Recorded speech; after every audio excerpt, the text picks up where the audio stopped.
Experiment number 8 sampling थेरमचा basically. याच एक्सपेरिमेंटमध्ये आपल्याला sampling theorem verify करायची आहे. त्यानंतर त्याच्यामध्ये समजा 3 केसेस असतात की अंडर सॅम्पलिंग, ओव्हर सॅम्पलिंग आणि एक नायक्विस्ट कॅटेगरीचा केस असतं. तर बेसिकली हे कसं आहे की जेव्हा आपण समजा हा जो केस आहे हा अंडर सॅम्पलिंगचा केस आहे, तर त्याच्यामध्ये जो ओरिजिनल वेव्हफॉर्म होतो आणि जो रिकन्स्ट्रक्टेड वेव्हफॉर्म होतो त्याच्यामध्ये खूप जास्त गॅप असतो. नायक्विस्ट कॅटेगरीमध्ये तो गॅप अजून कमी होतो आणि जर आपण समजा ओव्हर सॅम्पलिंग केली तर तो गॅप एकदम जास्त म्हणजे जी ओरिजिनल वेव्ह होती आणि जी रिकन्स्ट्रक्टेड जी वेव्ह आहे ती आपल्याला एकदम सेम टू सेम भेटते. तर याची जी थेअरी ती बुकमधून वाचू शकतो आपण, त्याच्यानंतर ते एकदम परफेक्टली समजेल. मी याचा कोड एकदम सोप्या पद्धतीने कसं आपल्याला समजता येईल असं याचा ट्राय करणार. तर एक टेबल बनवला आहे मी. या कोडला मी बेसिकली 4 पार्टमध्ये डिवाईड केलं आहे. पार्ट ए म्हणजे आपल्याला मेन आपल्याला एक फंक्शन एक वेव्ह बनवायची आहे की जी आपली ओरिजिनल वेव्ह आहे त्याची ॲम्प्लिट्यूड आणि समजा त्याची एक इक्वेशन आहे ती.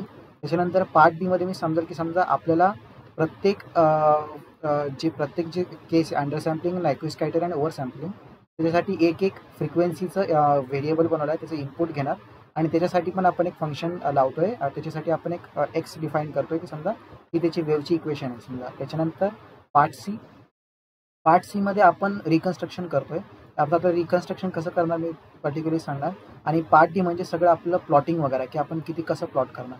तर हे बेसिकली हे जे लाईन्स आहे याच्यामध्ये या टेबलमध्ये हे सगळं मेन लाईन आहे. बेसिकली कोडमध्ये खूप जास्त म्हणजे कोड खूप जास्त मोठा आहे, पण त्याच्यामध्ये सगळं रिपीटेड आहे. आता रिपीटेड आहे पण त्याच्यामध्ये काही काही नंबरचा डिफरन्स आहे. तर या टेबल फॉर्ममध्ये जर आपण रीड केलं की समजा T1 व्हेरिएबल अंडर सॅम्पलिंगसाठी आहे, समजा T2 व्हेरिएबल नायक्विस्ट क्रायटेरियासाठी आहे.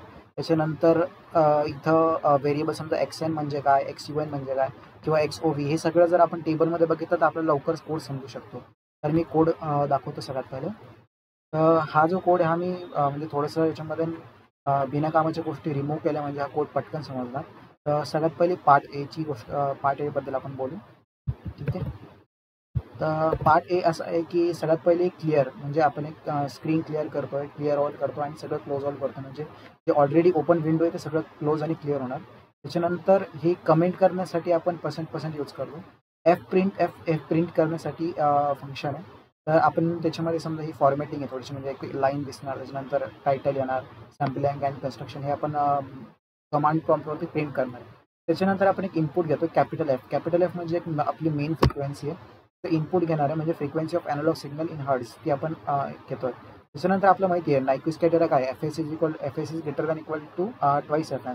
त्याच्यासाठी आपण काय करतो, जे पण आपण एफ घेतोय त्याला ट्वाईस करतोय आणि त्याला FN नावाचे व्हेरिएबलमध्ये स्टोअर करतोय. त्याच्यानंतर आपण युजरला सांगतोय की required Nyquist frequency is FN, म्हणजे ही जी आपण ट्वाईस केल्यानंतर जी फ्रिक्वेन्सी येईल ती आपण युजरला सांगतोय की ही इतकी फ्रिक्वेन्सी असणार. आता इथे %d म्हणजे डाटा टाईप आहे आणि या पर्सेंटच्या जागी FNची व्हॅल्यू प्रिंट होणार. हे आपलं म्हणजे थोडंसं जुना सिंटॅक्स म्हणजे C टाईप लँग्वेज आहे त्याच्यामुळं. त्याच्यानंतर आपण काय करतोय टी. आता आपल्याला फ्रिक्वेन्सी माहिती तर आपण टाईम काय असतो, time is equal to 1 frequency आपण ते करतोय. त्याच्यानंतर आपण टी डिफाईन करतो. टी म्हणजे आता हे कसं आहे, टी म्हणजे 0 पासून स्टार्ट होणार आहे, त्याच्यानंतर एंड होणार आहे 4D पर्यंत म्हणजे 4 टाइम्स टी पर्यंत.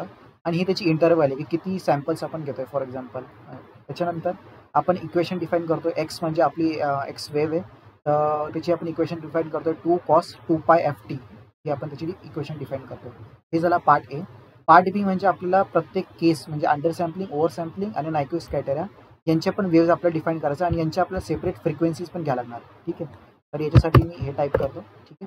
आता हे बघा, अंडर सॅम्पलिंग, नायक्विस्ट क्रायटेरिया आणि ओव्हर सॅम्पलिंग. आता हे आपण क्रॉस व्हेरीफाय करू शकतो टेबलमधून पण. ठीक आहे. तर टेबलमधून या गोष्टी पटापट समजणार की कोणता व्हेरिएबल कुठे आहे. आता आपण FSN म्हणजे FS आणि UN म्हणजे अंडर सॅम्पलिंग. त्याच्यानंतर S म्हणजे सॅम्पलिंग आणि N म्हणजे नायक्विस्ट क्रायटेरिया. FS म्हणजे F सॅम्पलिंग आणि ओव्हर सॅम्पलिंगसाठी. या तिघा फ्रिक्वेन्सीचे आपण इनपुट घेणार. ठीक आहे. यांचे आपण इनपुट घेतले त्याच्यानंतर आपण एक समजा for example F under sampling म्हणजे काय, मी कोणतंही एक एक्झाम्पल घेतो. एफ अंडर सॅम्पलिंग म्हणजे की जर समजा FS जर FN पेक्षा मोठा असला, FN म्हणजे काय ट्वाईस एफच्या, तर तो त्याच्यापेक्षा जर मोठा असला तर ऑब्व्हियसली ते अंडर सॅम्पलिंग फ्रिक्वेन्सी नाही आहे. तर त्याच्यासाठी आपण एक एरर मेसेज थ्रो करणार जर FSN greater than equal to FN आहे. त्याच्यानंतर सिमिलर त्यांच्यासाठी आपण टाईम इंटरवल डिफाईन केली आहे की 0 पासून 4t पर्यंत आणि त्याची स्टेप असणार आहे 1/FSN, ठीक आहे, FSE म्हणजे फ्रिक्वेन्सी ऑफ अंडर सॅम्पलिंग. त्याच्यानंतर त्याची इक्वेशन की त्याला नाव दिलं XU1, जसं आपण वरती नाव दिलं होतं x, तिथं खाली नाव दिलं XU1. त्यानंतर त्याची इक्वेशन 2 cos 2πf_t1. आता T1 म्हणजे काय? T1 आपल्याला अंडर सॅम्पलिंगसाठी टाइम देतोय. T2 for example similarly Nyquist कॅटरसाठी टाइम देतोय आणि त्याच्यासाठी पण आपण एक इक्वेशन डिफाईन केली आणि ओव्हर सॅम्पलिंगसाठी पण आपण इक्वेशन डिफाईन केली. सेम टू सेम गोष्ट मी कोडमध्ये पण लिहिली आहे. हे बघा, त्याला मी थोडंसं झूम केलं. तसं आता अंडर सॅम्पलिंगचा हा पार्ट आहे, ठीक आहे. बघा FSN आपण एक इनपुट घेतोय युजरकडून की इनपुट येणार की अंडर सॅम्पलिंग फ्रिक्वेन्सी टाका. समजा युजरनं जी इनपुट टाकलं ते FN पेक्षा मोठं आहे, तर एक एरर मेसेज होणार की सॅम्पलिंग फ्रिक्वेन्सी अंडर सॅम्पलिंगसाठी लेस दॅन पाहिजे नायक्विस्ट कॅटरच्या फ्रिक्वेन्सीच्या. त्याच्यानंतर हे एफ लूप एंड होणार. त्याच्यानंतर याचा टाइम आपण डिफाईन केला आणि त्याच्यानंतर त्याची इक्वेशन आपण डिफाईन केली. सिमिलरली हाच कोड त्याच्यानंतर एक नायक्विस्ट क्रायटेरिया लावतोय आणि त्याच्यानंतर एक ओव्हर सॅम्पलिंगचा क्रायटेरिया लावतो, ठीक आहे. हे झालं पार्ट बी, ओके. त्याच्यानंतर पार्ट सी काय? पार्ट सी म्हणजे रिकन्स्ट्रक्शन, म्हणजे जेवढी आपण जो क्रायटेरिया आपण ओव्हर सॅम्पलिंग केला तर आपण रिकन्स्ट्रक्शन लावतो. आता हा मी पार्ट सी एक्सप्लेन करतो.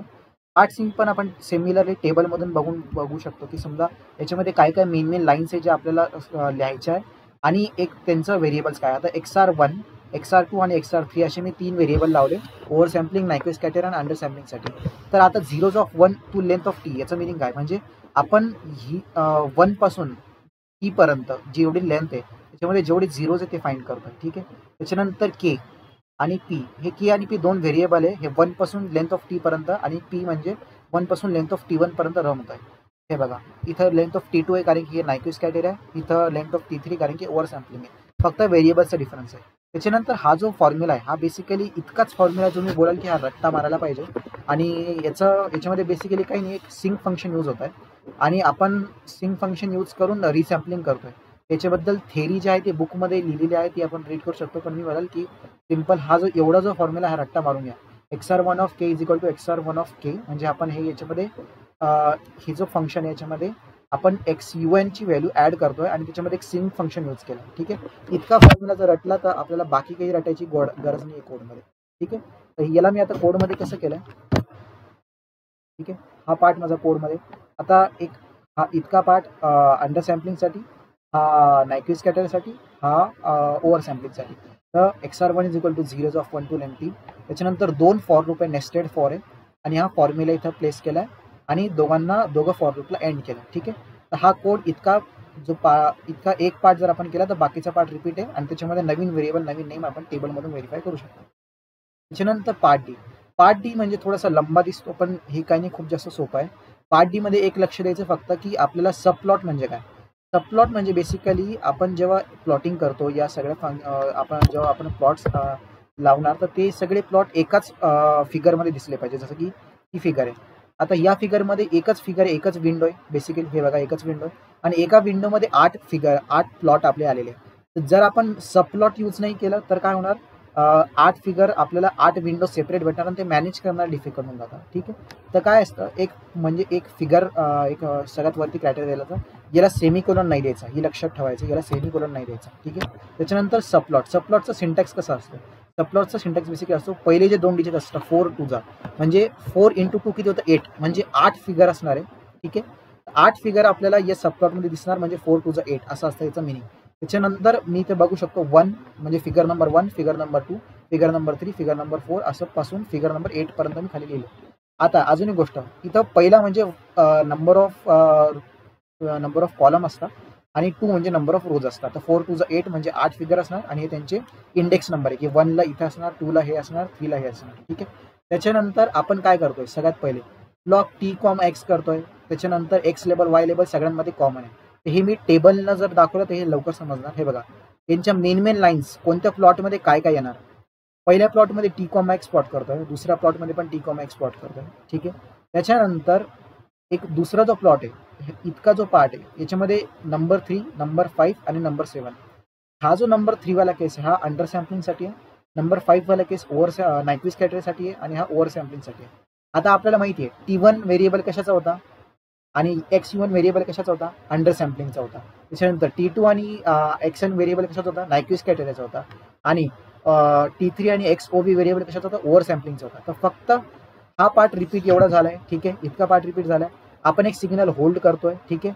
आणि त्याच्यानंतर स्टेम म्हणजे काय, प्लॉट फंक्शन म्हणजे बेसिकली कंटिन्युअस टाईममध्ये प्लॉटिंग करतो आणि स्टेम फंक्शन बेसिकली डिस्क्रिएट टाईपमध्ये प्लॉटिंग करतो, ठीक आहे. एवढं प्लॉटिंग झाली लेफ्ट हँड साईडची. ओके, आता राईट हँड साईडमध्ये आपण काय करतोय, राईट हँड साईडमध्ये आपण अजून एक स्टेम फंक्शन लावतोय. आता हा बेसिकली आपला झिरोज दाखवणार आणि हा जो याच्यामध्ये आपण XR व XR2 आहे, XR जेवढे व्हेरिएबल आपले XR म्हणजे रिकन्स्ट्रक्टेड सिग्नलसाठी पण आपण प्लॉट करतोय. म्हणजे एकदा पहिले प्लॉट करणार नॉर्मल फंक्शन डॉटेड लाईनमध्ये, त्याच्यानंतर आपण रिकन्स्ट्रक्टेड फंक्शन बोर्ड लाईनमध्ये प्लॉट करणार आणि त्याच्यावरती पण आपल्या डिस्क्रीट टाईममध्ये सिग्नल दिसायला पाहिजे. तर हे सगळं कसं दिसतं बेसिकली कोडमध्ये, तर कोडमध्ये हे असं दिसतं, ठीक आहे. आता अजून एक गोष्ट याच्यामध्ये 2-3 गोष्टी की इथं आता हे काय, हे म्हणजे डॉटेड लाईन दिसणार.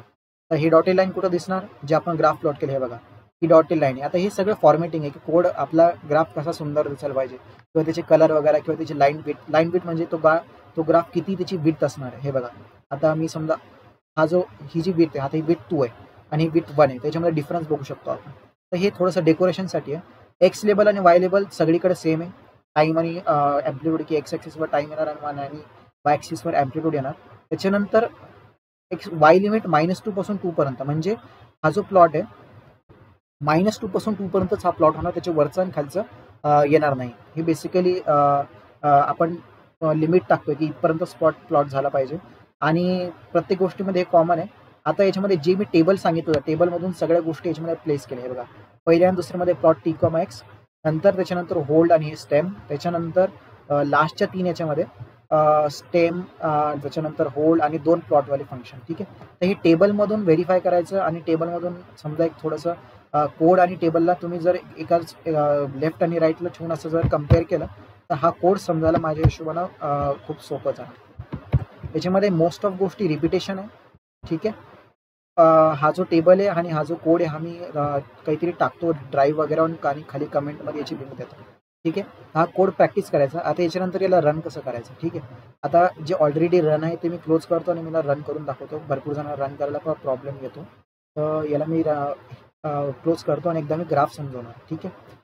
तर याला कसं करणार, Ctrl+S करून याला पहिले सेव्ह करायचं, ठीक आहे. हे रनचं ऑप्शन आहे, या रनचं ऑप्शनवर मी क्लिक केलं. त्याच्यानंतर इथे खाली एक ऑप्शन असतो कमांड विंडोचा. एक तर इथं आपण जाऊ शकतो किंवा एक टर्मिनल पण ओपन होत असतं, तर कशामध्ये पण आपण जाऊ शकतो, ठीक आहे. आता सगळ्यात पहिलं काय करायचं की इनपुट फ्रिक्वेन्सी द्यायची. फॉर एक्झाम्पल मी एक फ्रिक्वेन्सी दिली 10.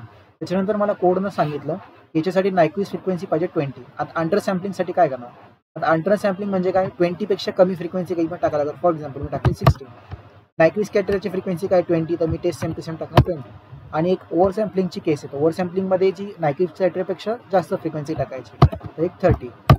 या 3 फ्रिक्वेन्सी मी टाकला. त्याच्यानंतर एंटर दाबलं की ही कोड थोड्या वेळासाठी पॉज होणार, म्हणजे इथं काहीच दिसणार नाही, पण हे बॅकग्राऊंडमध्ये रन होत आहे आणि ऑटोमॅटिकली थोड्या वेळानंतर ग्राफ दिसणार आपल्याला. मी थोडंसं थांबतो इथं, तो ग्राफ प्रोसेस व्हायला कधी कधी वेळ लागतो. हे बघा ग्राफ आला. तर आता हा लोड होतोय, हा लोड झाला. आता याच्यामध्ये आपण बघू शकतो हा जो प्लॉट 1 आहे आणि हा प्लॉट 2 आहे, ठीक आहे. ह्या आपला ओरिजिनल सिग्नल आहे आणि हा रिकन्स्ट्रक्टेड सिग्नल असा दिसायला पाहिजे, ठीक आहे. त्याच्यानंतर हे जे 3 केस, ही केस अंडर सॅम्पलिंग, ही नायक्विस्ट क्रायटेरिया आणि ही ओव्हर सॅम्पलिंग, ठीक आहे. त्याच्यानंतर ही रिकन्स्ट्रक्टेडमध्ये अंडर सॅम्पलिंग, रिकन्स्ट्रक्टेडमध्ये नायक्विस्ट क्रायटेरिया आणि रिकन्स्ट्रक्टेडमध्ये ओव्हर सॅम्पलिंग, ठीक आहे. ही जी डॉटेड लाईन आहे, डॉटेड लाईन बेसिकली जी ओरिजिनल सिग्नल होती तीच डॉट केली आहे आणि हे आपण याचे झिरोज प्लॉट केले डिस्क्रीट टाईममध्ये, जे आपण इथं प्लॉट करताना दिसतं, ठीक आहे. त्याच्यानंतर इथं जी ऑरेंज वेव्ह आहे, ऑरेंज वेव्ह बेसिकली आपली रिकन्स्ट्रक्टेड वेव्ह आहे आणि ब्ल्यू कलरची डॉटेड वेव्ह म्हणजे ही आपली रिकन्स्ट्रक्टेड वेव्ह, एक्सपेक्टेड वेव्ह आहे, जी यायला पाहिजे होती, पण अंडर सॅम्पलिंगमध्ये आपण बघू शकतो ती येत नाहीये. खूप जास्त डिफरन्स आहे. त्याच्यानंतर जर समजा बघितलं नायक्विस्ट क्रायटेरियामध्ये कसं होणार, जे त्या दोघांमध्ये डिफरन्स बघा किती कमी आहे, खूप जास्त कमी डिफरन्स आहे. आणि समजा आपण ओव्हर सॅम्पलिंग केली तर एकदम जास्त ओव्हरलॅप होत आहे, ठीक आहे. आणि हे जे येल्लो लाईन्स आहे बेसिकली हे त्यांचे झिरोज प्लॉट केले, जे सेम टू सेम इथं दिसतात, ठीक आहे. हे झिरोज इथे प्लॉट केले आणि ते डिस्क्रीट टाईममध्ये प्लॉट झाले. हे ग्राफचं मिनिंग आहे. आता या ग्राफमध्ये भरपूर गोष्टी चांगल्या दिसत नाही आहे, तर जे सरांनी जो कोड दिला आहे, ठीक आहे, मी तुम्हाला तो दाखवतो. सॉरी, सरांनी जो मॅमनं जो कोड दिला त्याच्यामध्ये भरपूर गोष्टी. आता हे बघा, माझं जे प्लॉटचा कोड होता ते खूप जास्त सोपा होता. म्हणजे त्याच्यामध्ये काही जास्त डेकोरेशन वगैरे नाही केलेलं. ठीक आहे. तर मी कोड दाखवू शकतो. तर याच्यामध्ये खूप जास्त कमी डेकोरेशन केलेलं म्हणजे फक्त लाईन विड्थ आणि लाईन विड्थ दाखवलेली आहे आणि फक्त डॉटेड आणि हे लाईन मी याच्यामध्ये ठेवलं आहे. म्हणजे कोड आपल्याला लवकर समजा, याच्यामुळे मी सगळं रिमूव्ह केलं. जर आपण समजा सगळं ॲड केलं, समजा face marker, face colour red किंवा समजा फेस कलर येल्लो किंवा त्याच्यानंतर लाईन विड्थ 2 ॲडजस्ट केली, समजा त्याच्यानंतर लाईन विड्थ सगळं ॲडजस्ट केलं, हे सगळं टाकलं. त्याच्यानंतर एक्स लेबल आणि वाय लेबल टाकल्यानंतर टायटल एक मी टाकलं आणि टायटल जर समजा टाकलं, तर त्याच्यानंतर जे आउटपुट आहे ते एकदम छान दिसतं. जसं की आता याच्यामध्ये मी याला रोटेट करून दाखवतो. ठीक आहे. त्याच्यानंतर याच्यामध्ये टायटल पण येऊन जाणार. त्याच्यानंतर याचे सगळं कलर वगैरे चेंज होणार आणि हे जे प्रॉपर जसं दिसायला पाहिजे तसं दिसेल. तर पहिले सिंपल कोड करून बघा बिना काही डेकोरेशन वगैरेचे, आणि त्याच्यानंतर सगळं जेवढं कंप्लीट कोड आहे, लाईन विड्थ वगैरे किंवा कलर वगैरे, हे सगळं ॲडजस्ट करून बघा. हा कोड समजायला वेळ लागणार नाही. ठीक आहे. थँक्यू.